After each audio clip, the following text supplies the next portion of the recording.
Hello, everyone, and welcome to this episode of the Albums Only podcast. This is episode 20, I believe. My name is Jacob Slater. With me, as always, is Alan Beavers, and today we're going to cover an album that I don't think either of us were familiar with before we chose it to cover, from a country that we're not all that familiar with either.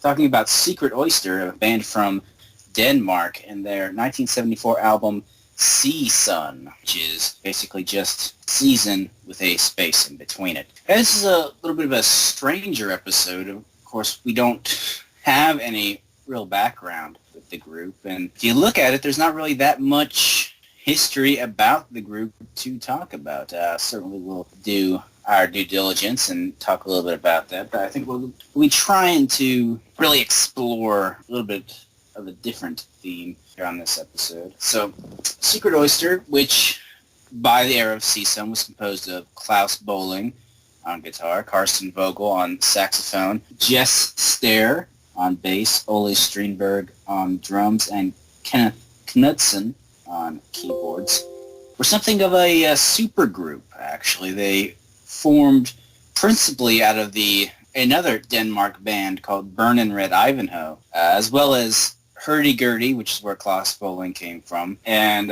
Coronarius Dans, which I believe is where Kenneth Knudsen came from, which made them a little bit something of a supergroup, which you don't really think about in terms of Danish prog rock, but obviously supergroups are a thing in rock and roll, and as well as many other genres of music. Formed out of a desire by Carsten Vogel to kind of change up the sound from what he was used to in Burnin' Red Ivanhoe. Strangely enough, by the time Sea Sun came out, Secret Oyster and Burnin' Red Ivanhoe, which was still around at this time, or I believe had just started coming back, were composed of very much the same members. A little bit of a strange thing. How could things be all that different when they had the same people in it? But that's not too unusual, is it? I mean, I think Slipknot. Doesn't Slipknot have the more popular band, like a mainstream sort of band that they're all in, but it's more or less the same band? The name is slipping me. So I don't know if it's too crazy if you sort of want to keep your identity with a certain group of people while trying new things. Yeah, I guess that is true. Secret Oyster was actually one of the more critically acclaimed bands from Denmark by the time of their first album release, which was 1973's self-titled album Secret Oyster, also known as Furtive Pearl. Either one, it sounds like some kind of sex innuendo, so it's really interchangeable, I think. So Secret Oyster, a band that didn't last all that long. They started up in 1972 and they gave up or disbanded in 1977. But they were one of the more critically and commercially successful bands at that time, mostly due to their debut album, Secret Oyster, also known as Furtive Pearl, although the album that we're going to talk about was, of course, very successful. Sea Sun, not as successful as their self-titled debut. And then after that, we had Astart and Straight to the Krankenhaus, which made up their last album. And that's really kind of the whole history of Secret Oyster in a lot of ways. They had a reunion concert in 2007, but other than that, this was kind of the entirety of one of the more successful prog rock bands from Denmark. So first thing I want to ask you, Beaves, is obviously we mentioned that Secret Oyster was a supergroup. What's your opinion on the notion of supergroups? Kind of artists from different popular bands kind of coming together to form a newer band. Do you think that there's any instances where the supergroup surpasses the original group? That's a good question. I was thinking about it. It's something that we discussed before. It's a fascinating idea, the idea of a supergroup, taking all these elements from other bands and the friendships that are made over touring and sort of working together and finding new rhythms and finding new ways to work with others. I personally am a huge fan of the New Pornographers. I think they're the great modern example of a supergroup.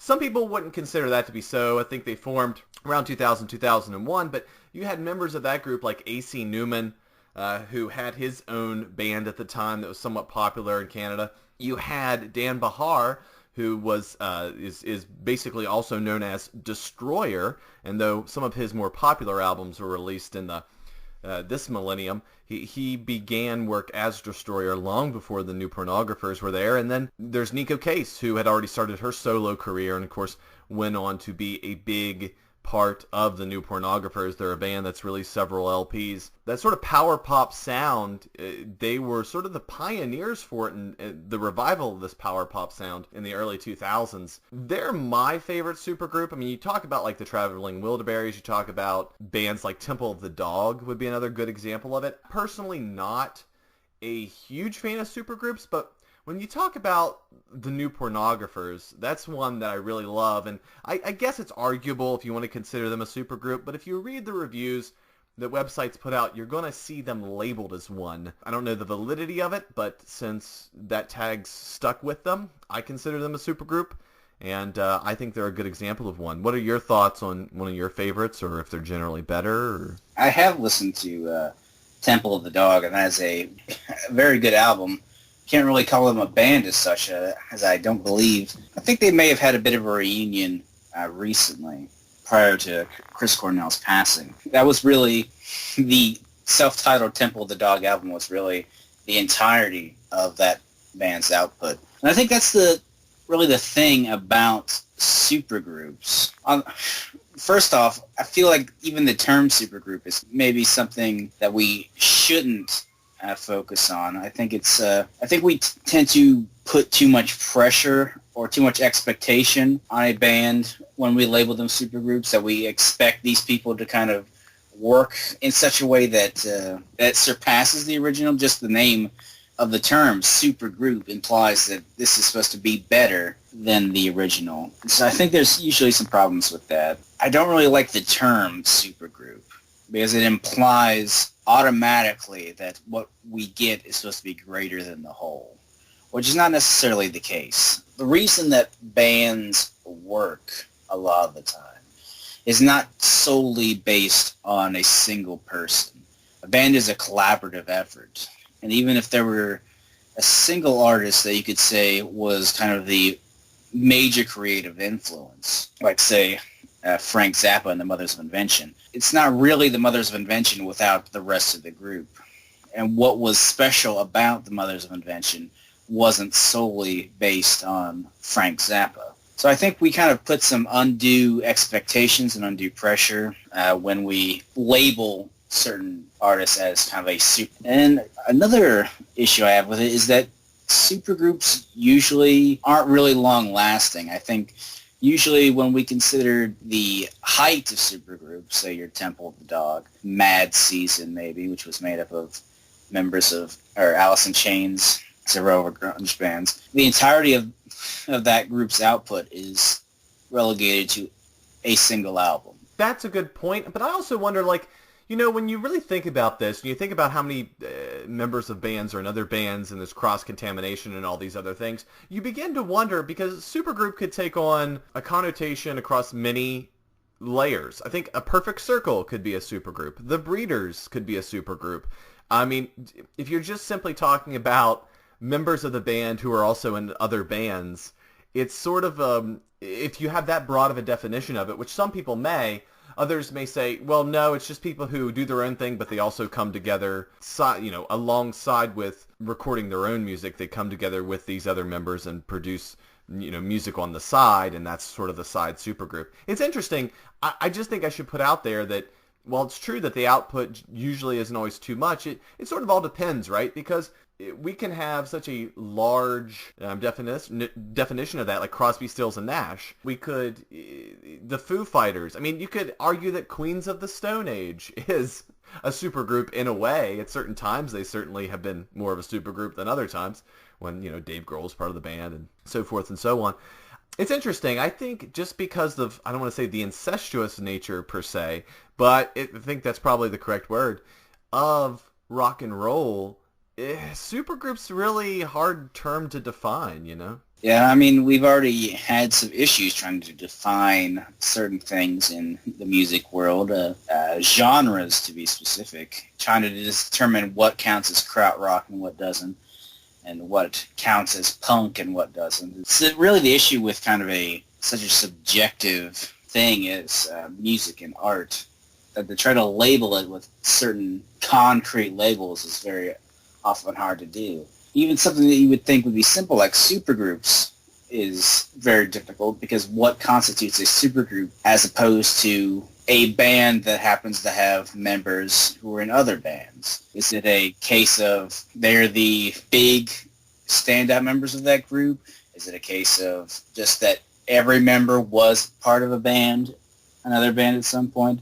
At the end of the day, I think it's just an unnecessary label, because pretty much everyone who's in a band has been in another band at some point. Well, it's interesting, too. You start looking over, looking at Wikipedia page of supergroups, and man, there's way more than I thought, and way more impressive names together than I would have thought. Fascinated me. There was one, ironically, named Oyster that had a member of Fish, a member of the Police, and Les Claypool, of course, of Primus, all together in one go. So it's really interesting. There's a lot of ones out there that a lot of us might not be too familiar with or only know on the periphery. So yeah, it's really hard to define it. But that's sort of a lot of the fun of rock and roll, how these groups can sort of move to different places, sort of try different things with different people. And what you get sometimes is more magical when you have these people who have different bands. Sometimes it's less. Sometimes it doesn't work, sometimes it does. But that's sort of the fun of rock and roll, right? Is you get to play around with that, you get to change the sound, you get to see what comes organically to you with other people as a part of it. You know, a lot of these people would never have known each other if it wasn't for the fact that they sort of hit it big, whether it was in their own scene or commercially. But they hit it big, and then that allows them the ability to work with other people that, you know, growing up, they wouldn't have had that opportunity. But that's one of the beautiful things I think about rock and roll and its rise in the 20th century is you had people who got to work together who never really would have before. And I think that's fascinating when we talk about the idea of the supergroup too. It's almost like the real-life version of a comic book crossover. It's Justice League and the Avengers together. And it actually, you talking about these various different supergroups, it actually brought to mind something that I actually wanted to talk about way back into the Descendants episode that I don't think we ever got to talk about, which is a little book called We Got the Neutron Bomb by Mark Spitz, kind of chronicling the rise of punk music in the late 70s on the West Coast, and kind of the rise of bands like X and the Germs and everything. And I bring that up mostly because there are two instances where I remember in the book, they mention supergroups that almost were. For example, I remember there was a big section in the group where it mentioned that Ray Manzarek at one point was looking to start the Doors again, and he was looking at Iggy Pop as a replacement for Jim Morrison, because apparently Iggy Pop was very good friends with the Doors at the time. It's funny you should mention that. That's a really interesting one. One that, I don't want to spoil anything for future podcasts, but we are going to do Black Sabbath very soon. And Black Sabbath at one point or so, Tommy Iommi's biography, I believe it's his biography, says that when they were auditioning for lead singers at one point, Michael Bolton auditioned for Black Sabbath. Which it just fascinates me. So like, yeah, it's a great point to point out the what could have been, the what might have been. So Les Claypool we talked about in Metallica. Yeah, those are lots of fun. It's just, you know, great bands also, they might lose a member and they're searching for another great member to take part of it. And that was really a big thing in the alternative rock scene. Like Velvet Revolver might be another example of a supergroup, so to speak. It had many members that were parts of many other bands. And so that sort of intermixing is just a lot of fun to think about and to talk about. And the what might have beens are always a blast, I think. Yeah, I think the other major one was that at one point Richard Branson wanted...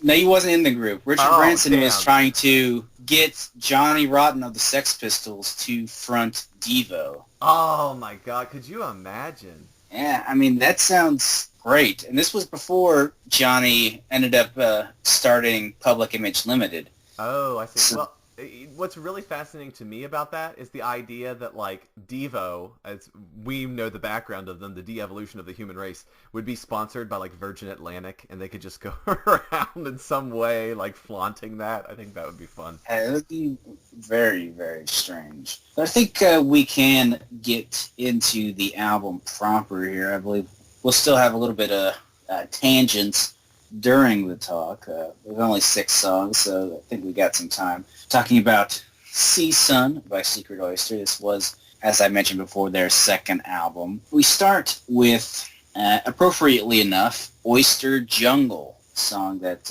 kind of a shorter song than you might expect from a progressive rock band, only at a little over 3 minutes long. And I think the first thing that struck me about this song is just how funky it was. Just opens up with a really great fat bass line. That fat bass line, yeah, it's really good. Really good. And then it just continues on there, builds off of there onto this kind of really great funky riff. Sounds like a combination of like synth, guitar, and saxophone just playing all at the same time to kind of create this really kind of strange, high-pitched melody that runs through it. Well, they really let that synth run wild on it. Like, I have to tell you, this is a really interesting album to me, and this is a really interesting band. Because Secret Oyster is exactly the kind of band and prog rock, jazz rock fusion sort of thing that is so of its time that it almost feels like it's a parody of itself.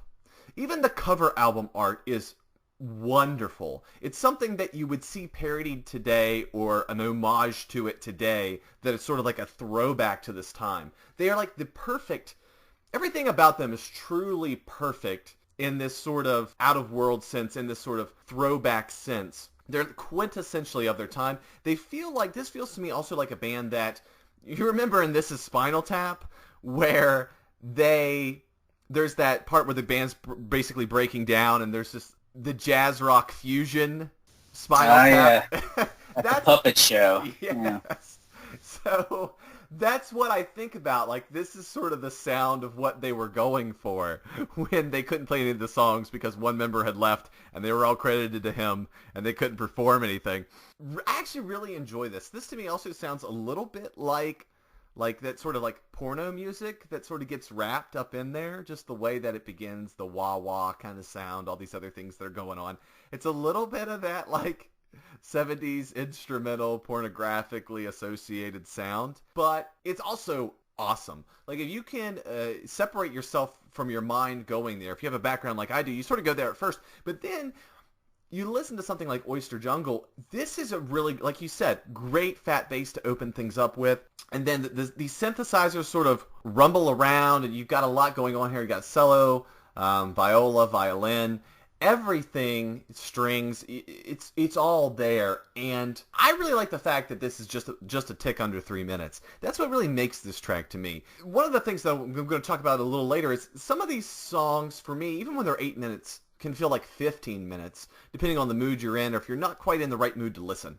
This being 3 minutes, the way it weaves in and out, the way it features a lot of different instruments at different times in those 3 minutes, make this work really well for me. I just feel like Oyster Jungle is a nice track to introduce you to exactly what's to come on this album. For those of you wondering, just kind of wanting a broader example of what this sounds like, if you ever listened to Frank Zappa's music circa the mid-70s, something from like Apostrophe or Overnight Sensation, there's very much especially in the guitar tones, there's very much that sound. Except for the strings. I think the strings kind of add a slightly different tone to it. Yeah, I think Soft Machine, too, is another good one. Just the way that things are structured and the way they sort of expand and roll around a little bit and they allow the instruments to play with each other. I really like that comparison. Well, it's also instrumental, but it's around the same time. I would certainly argue, while the Soft Machine is not known among the general populace, I mean, that's one for people who love music. People are generally familiar with the Soft Machine, and that's one that I sort of go to. It's one that if you sort of create a radio station on Spotify or any of the other Pandora, any of these other popular music stations, that's another one that's going to pop up sort of in the same zeitgeist. We're going to eventually have to do Soft Machine at some point with how much we talk about it. Remember, it's going to be part of our third series. Yeah, 15 years from now, we're going to finally do Soft Machine. Just a little thing I wanted to mention before we continued. The version that we are listening to, which is probably the version you can find wherever kind of music is sold, is a remastered version that was done by Laser's Edge.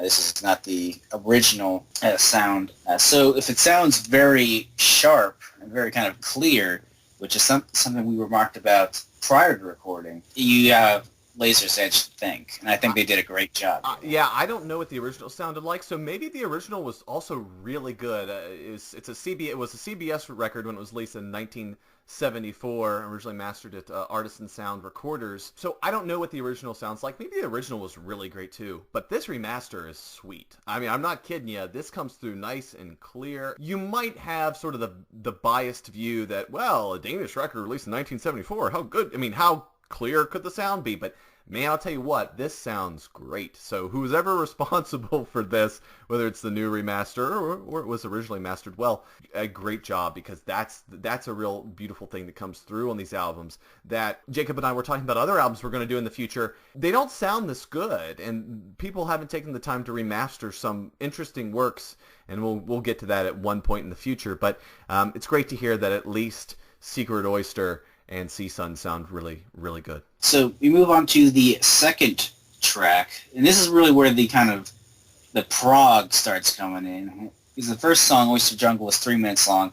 We're now jumped up to 9 minutes and about 16 seconds long with Mind Movie, a song that I think is really kind of split between Klaus Bolling's guitar and Kenneth Knudson's keyboard. I think this is a song mainly based around the guitar, though. 9 minutes of letting Klaus Bolling just solo and shred as much as he wants, which I remarked earlier, prior to recording.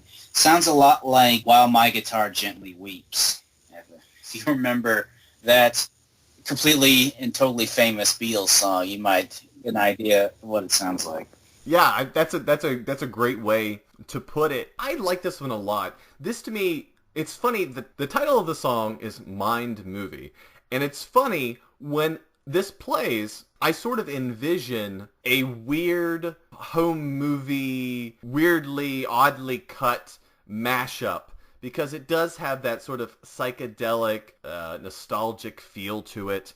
It really moves around, and the guitar just sort of goes everywhere that you can imagine. It starts off really slow, builds up, releases that tension. You know, your basic sort of, prog rock instrumental stereotype in a lot of ways. I mean, that's basically how a lot of these things are structured. But this struck me as another great psychedelic track. There's something about that guitar and the way that it's allowed to do whatever, and the way the synth comes in at certain times. It's very psychedelic, very nostalgic. I think it works really well. It's interesting. We're starting to see a trend here, right? You have these different jazz rock fusion, these different prog rock, that whole panoply of sound. And I think each track here does a really wonderful job sort of exploring that. I think this is why Secret Oyster isn't really well known, but I think for people who do know who Secret Oyster is or appreciate them, they can appreciate the range that goes on here. Because you're getting a lot of the same instruments, you're getting a lot of the same sounds, but each track is able to produce its own unique feeling, its own unique texture. You just start to notice that when you listen to Mind Movie. And that's really a testament to how good that these guys are. They're great musicians, and you're going to hear that here. You're really going to hear Klaus Bolling's guitar come through wonderfully, and he's a really great musician.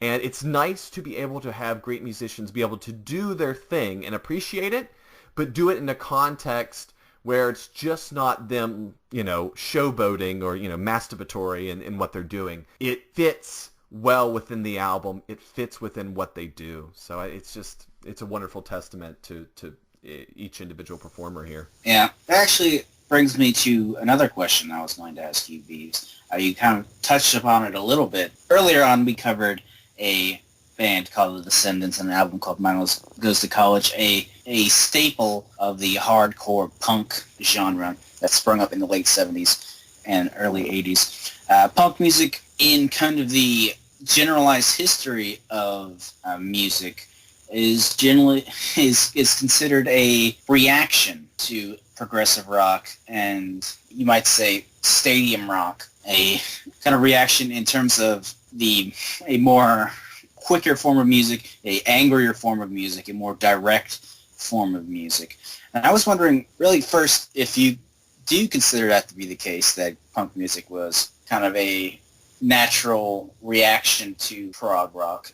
And second of all, whether or not that was a unfounded thing. What do you think are the strengths and weaknesses of prog rock that leads people to that conclusion? That's a really good question. I honestly don't think I know enough about the history of the time, really, of the 70s to 80s transition there. I'm obviously too young to have lived it to note if there were any backlash and sort of the interplay between the two.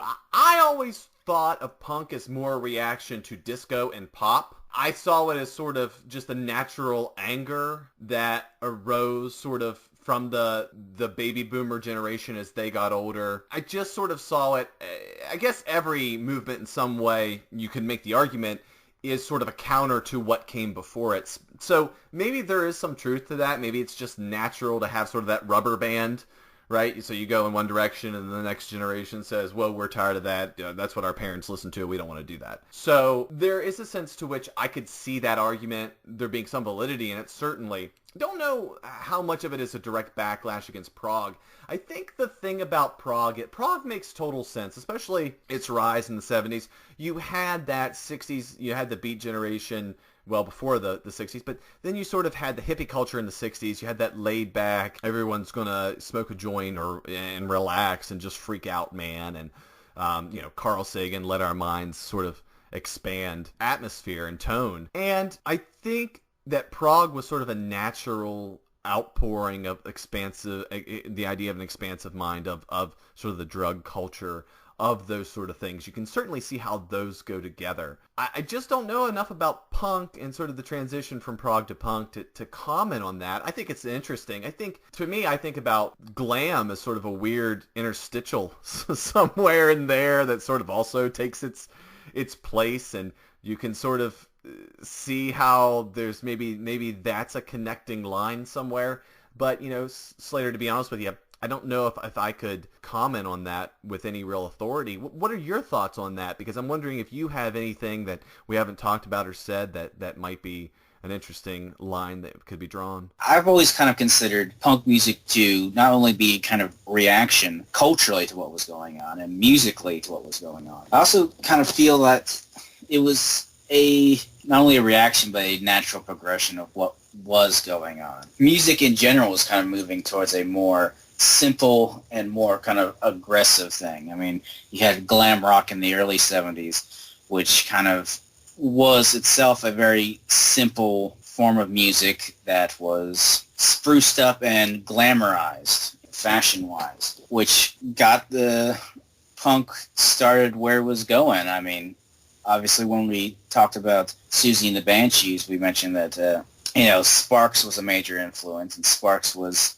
obviously one of the big glam groups. So, and I mean, even if you consider it a reaction to disco itself was a very simple form of music as well. I mean, you had a beat, you had kind of a riff going on, and you danced to it. So I think music was always kind of drifting towards a more simpler style, and kind of lyrically it was moving towards a more open and more kind of complex situation with, all the way back to Bob Dylan. As kind of cultural norms changed and more things were, acceptable, you had to go kind of farther to become controversial. So I wonder where it was that kind of prog fell off the map. Like, what was it about progressive music that kind of fell off the map? My guess is, I don't know if it was ever too popular. I think it was probably, this may be incorrect, it feels like it was heavily immersed in drug culture. I feel like particularly in psychedelic drug culture, so we're talking more about marijuana or LSD or psychedelics, those sorts of things. I think the association is heavy. I think once you get 1980 coming in, you have that sort of Reagan revolution. I think there's a drop-off there. I think in the 70s we had disco, and that was sort of the popular culture. And so, it wasn't even just popular. It was also some of the people who were into progressive music probably wandered into, obviously cocaine was a big drug at the time, associated with Studio 54 and whatnot. To me, I sort of see a natural progression there to where, especially by the time 1980 hits, and we sort of have the Reagan Revolution, culturally, it just doesn't become what the mainstream is listening to, obviously, but it's also not even what the underground is listening to, because that generation is gone, and a new one, basically with punk and all the manifestations and machinations that come after it, have some new underground subversive thing to enjoy. Thinking about it, prog rock, in a lot of ways, was birthed from the 60s. It took, obviously, the studio production ideas of Brian Wilson and George Martin and kind of built upon that, incorporating stuff like jazz, obviously. And so progressive rock was taking rock music of the time and pop music of the time and expanding it and exploring different directions for that. And so once that shift, schism occurred, and you saw those kinds of groups, kind of the 60s giving way into 70s music, prog rock, that was where it faded away, in a sense. I mean, there were still groups like Journey and Styx and a lot of these kind of radio rock bands that still have a lot of what we consider progressive kind of techniques, but obviously that idea of prog rock was gone. It's interesting. You mentioned Journey.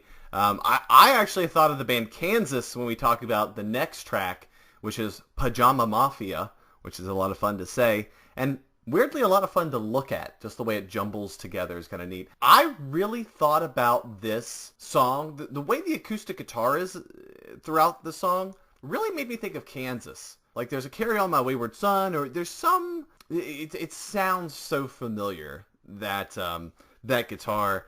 I like how this track sort of builds, and I also love the false fade out in it. There's a part where you think it's going to end, and then it slowly comes back in and has one little freak out before it sort of flows away. I really actually like this track quite a bit. I mean, I think, and this is different than I think what you hear in Oyster Jungle and Mind Movie. It's sort of this like rambling, more upbeat kind of thing. It's its own little beast. It doesn't sound like the first two tracks. Good stuff. I mean, I just think that completes the A side of the record. I think it works really well. Yes, the third track, Pajama Mafia, has a little bit of a quiet opening. It's almost a psychedelic opening, you could say. Simple keyboards and guitar. And then the second part of the song, where the jazz in jazz rock kind of comes in. You have like this bracing bass line and drum fills that kind of lay in the center, while the rest of the band is able to kind of play over it and solo over it.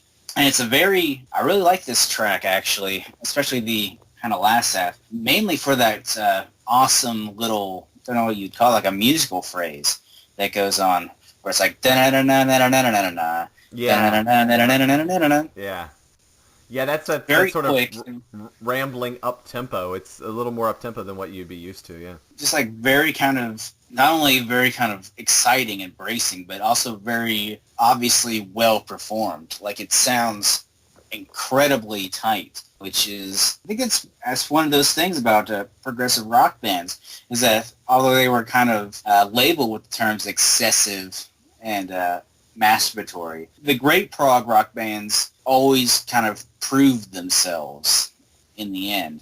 Yeah, the way that the saxophone and the trumpet sort of are allowed to just blare and sort of become larger than life here is nice. I agree with you, though, on your point about jazz rock and prog rock and it becoming masturbatory. It can tend to do that. I think what's really great about Secret Oyster here is, okay, so you have some tracks that are nearly 10 minutes. You have Paella and you have Mind Movie. that are nearly 10 minutes. But again, that's the nice thing here is you have other tracks like Oyster Jungle, you have Black Mist, you have Pain Forest. These are all 3 to 6 minute tracks, and yet they're able to condense everything nicely to fit their parameters. That's really smart in a way, because the more you can make these digestible bites instead of 10, 12, 15, 20 minute odysseys, I think it actually really helps you be more digestible for a large portion of the audience. Yeah, I think that's really the main issue, I think, with prog rock bands is this balance between accessibility and musical exploration. Is that you have to, and this goes even today with post-rock groups and all these other kind of, not prog rock revival bands, but definitely bands that take that same route, is you have to make that balance between songs that are simple enough and kind of easily digestible enough to get people in, and then songs where you do get to explore and do get to kind of build off of things for yourself, I suppose, as an artist. And Secret Oyster, I think, does a great job on Sun. I mean, you have the shorter tracks like Oyster Jungle that are kind of sandwiched in between, or kind of sandwich longer tracks. So even though these longer tracks aren't short, you never really feel too bogged down, because they definitely know how to hold back on this record. And second of all, it's only 6 tracks long, really. So it's not only are you not getting bogged down with individual songs, the album itself is very easily listenable, which was not the case for a lot of prog rock bands.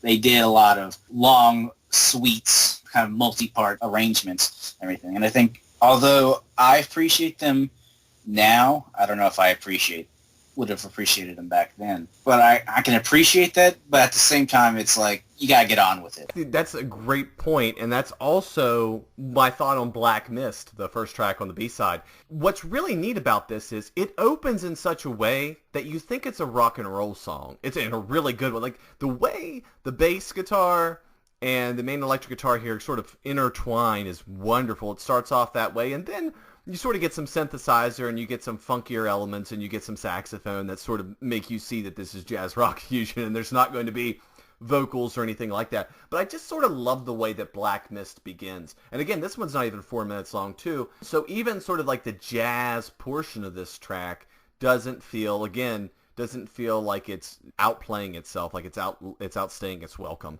I love the way this track begins, especially right after the way Pajama Mafia ends. There's 2 really neat little melodies and sort of hooks, like the way they come together is kind of neat. It really goes to show you the workmanship of the band in my mind, because I think those 2 little snippets of the song, the end of Pajama Mafia, the beginning of Black Mist, they're funky, they're unique, they're not something that you're going to hear often in mainstream music at all, if ever. Track number 4, Black Mist, opens up with this wash of white noise that kind of fades out into this really funky guitar. If you've ever listened to groups like the Jimi Hendrix Experience, it might be something that you're familiar with. Just really heavy, a little bit of noodling That's from perfect Kenneth one. Knudsen on The Mood. That's perfect, Yeah. Slater.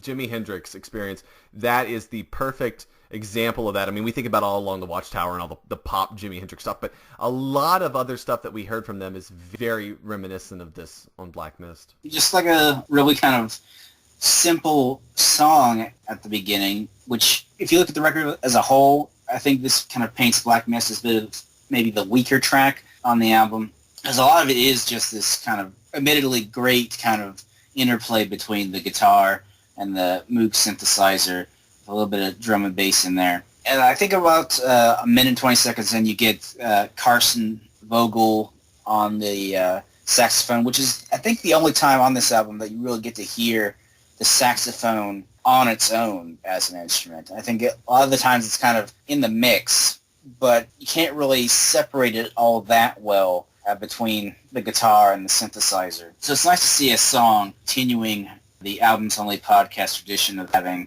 sweet sax in the song. But yeah, I mean, I really like this track, but compared to the other kind of short track on the album, Oyster Jungle, I think this is definitely a slightly weaker song. It doesn't really, judging it by prog rock standards, it doesn't really explore all that much, but it's still a very good song. Moving on to track number 5, Pain Forest, and I don't know if this is translated into English and the translator made it a funny word, or if this was in Danish, just Pain Forest. That's a great point. I never thought about that, but I wonder if it was one of those things where it was poorly translated, or was it poorly translated on purpose, or were they just trying to be obtuse? The band themselves with these names, were they just sort of having fun with them in a way? There's lots of interesting unanswered questions. You're absolutely right about that. But when you look at a track like Paella, you can kind of understand. Black Mist makes sense. But Pajama Mafia and Oyster Jungle and especially Pain Forest,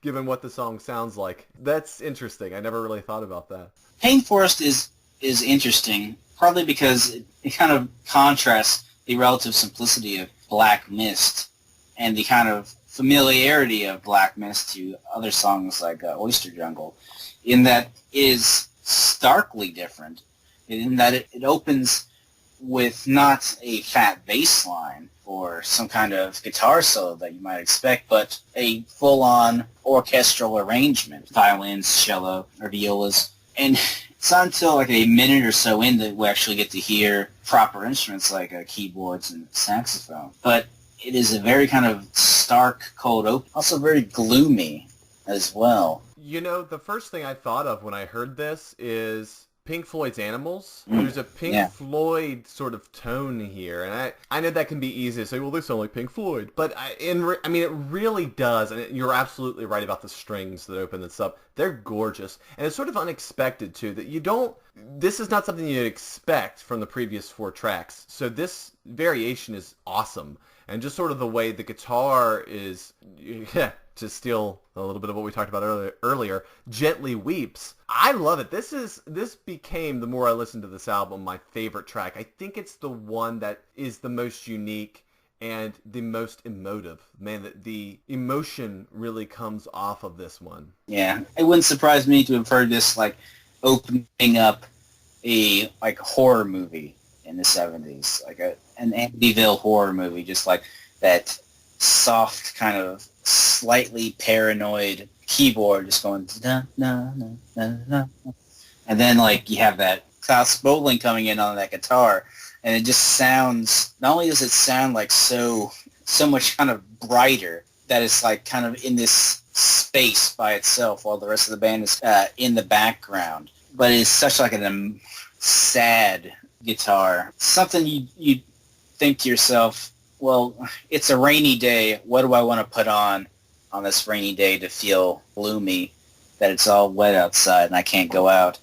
And that's what Pain Forest is. It's a rainy day jam. It's also a really good use of, an alternative use of the Moog synthesizer as well. Usually you think about that and you think about short little bursts of rhythm, but here they use it as a wash to sort of set the tone, which is not something that was done very often as far as I'm familiar with as well. So I just think it's a wonderful use of everything. I just feel like it's so different. It is so emotive. It is sort of does have this somber tone to it. It's really great, and it really stands out amongst all the other tracks. Yeah, and as Pain Forest ends, leads into the final track on the album, Paella, which, if you don't know, is a Valencian rice dish.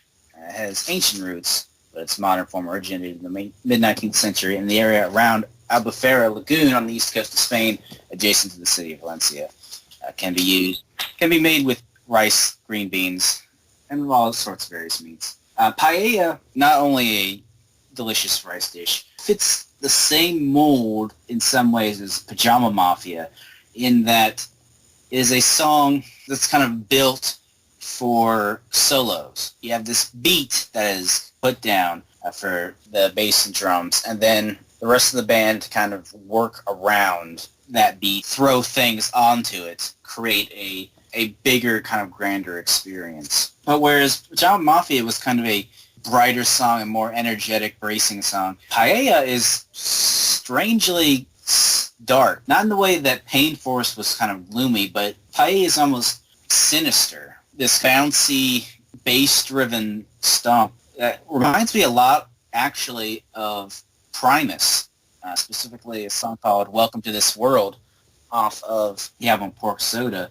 There's this very kind of strangeness and darkness to it that kind of just lets itself be home to, I believe there's Klaus Bolling's guitar around 2 minutes in. A lot of kind of Moog solos right around the end here. It's another one of those songs that really kind of reminds you, oh yeah, this is supposed to be like a jazz rock album in that way, that you just kind of have these, much like in the other Fusion album that we covered, Bitches Brew by Miles Davis, is just a kind of song for the musicians, not necessarily for the listeners.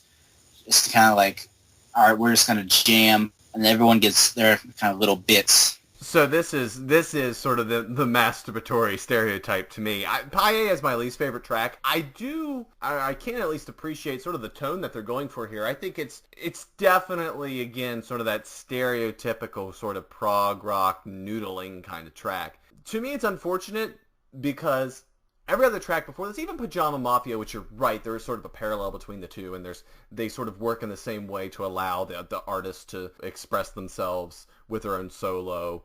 But Paella to me it's a little atonal for me. I just couldn't appreciate it, especially, and maybe too, look, after the first half hour and the first 5 tracks, which in their own way explore a lot of different territory. By the time Paella comes around, it feels a little hackneyed to me, but I don't think it's a bad track. I just think it's a little stereotypical. Everything else here is wonderful. Paella, I think there's even a point where there's like a kazoo in Paella. It's literally everything thrown in there. Yeah, I'm just not a big fan of it. But I completely understand why it closes the album and why it's on there. It was very much kind of a ending song. Just throw everything out there. You've already kind of built the songs you wanted to perform, so this is the kind of the grand closing, just kind of getting everything out that you wanted to get out. Not the greatest song on the album, but definitely sounds like it goes on the album. Closes out in a way that you would expect. But that is the entirety of Season by Secret Oyster. Beebs, what did you think about this album? Because I kind of sprung it on you. I was interested in it, especially if you look at the album art, you'll be like, oh, this should be interesting.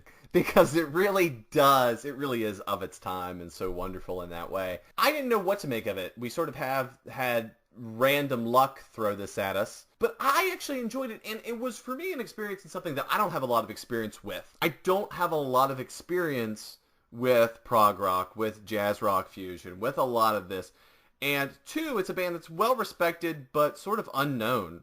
So for me, it was another sort of unique experience that I can sort of pull out of my pocket and say, hey, if you like this, have you ever heard of Secret Oyster? I really liked and appreciated the first 5 tracks here. Again, Paella for me, just not my cup of tea, but I really could appreciate how Oyster Jungle and Mind Movie and Pajama Mafia and Black Mist and Pain Forest all work and all go together and all are on this album and all work individually. I really enjoyed it. I didn't know that I would. It took some listens to get through to really sort of appreciate, but I'm glad that we did it. It was a unique experience. Jacob, what were your thoughts? I mean, again, I know that's one that you really hadn't heard before. I didn't know if you had a lot of experience with jazz rock fusion, prog rock, those sorts of things. What did you think? Who would you put this alongside of? Maybe what springs to mind when you think of this album? This was definitely a kind of unknown experience for me as well. A lot of albums that we're probably going to cover on this podcast were just ones that popped out when I was kind of looking around for stuff. And it was kind of a happy accident that Secret Oyster had this connection with Captain Beefheart. They toured with him in 1975. So that was kind of a nice little thing. Yeah, I don't know what I was expecting when I first listened to it. I think at first I thought this was a krautrock album, so I was expecting something like Amandul or Kraftwerk, but obviously it's not. It's a straight-up progressive fusion band, which is not something I'm completely unfamiliar with. I've listened to Frank Zappa, obviously, which I've mentioned before. was familiar with bands like Rush and Gentle Giant and some of these groups. But progressive rock is something that for the longest time I haven't tried really to dig into all of that much. I don't know. There was just never a kind of a drive for it. Kind of people had pushed off to the past, and so you never really heard people talk about all that much. But I do know that when we started this podcast, one of the things I wanted to do, which I believe I even mentioned to you, Beaves, was that I wanted to cover prog rock albums. And really, I just wanted to cover a whole bunch of things I had never had an excuse before to listen to. I gotta say, kind of the first step into unknown territory genre, and it turned out to be pretty good. I think it was a pleasant surprise. Maybe not as mind-blowing as a surprise as Squeeze was way back, but definitely a nice little album. Had stuff that I really liked, had stuff that I did feel strongly about, but still enjoyed. I don't know. It was fun. I wouldn't say it was one of my favorite albums I've listened to on this podcast, but it was definitely something that I wouldn't mind returning to over and over again. But that does it for CSUN. This is the last album we'll do before a new albums only playlist episode. I was wondering, Beaves, how you felt about our run of albums leading up to this one, from Squeeze all the way to CSUN. How do you feel about it? I mean, I feel good about them. I think we've tried to intermingle some of the things that, I enjoy, some of the things that you enjoy, some new things, some things we have some experience with, or some bands that we have experience with, but maybe the release that we talk about we don't have too much experience with. For us, this is a trend that personally I hope that we continue, and we're going to have a lot of fun trying to continue, is we want to do new things, but we want to do things that we know a good bit about as well. So I think trying to find that balance has always been really important to us. We look forward to diversity of sound, and that's really something that's important for us to cover, because we try to appreciate and enjoy as much as we possibly can. So I think you're going to see that trend continuing. I mean, this has been the first 20. The next 20 will also be a lot of fun to do, and I'm looking forward to it. Yeah, I think we had a great selection of albums, Velvet Underground, Bob Seger was a great one. And, I definitely feel good about the next selection.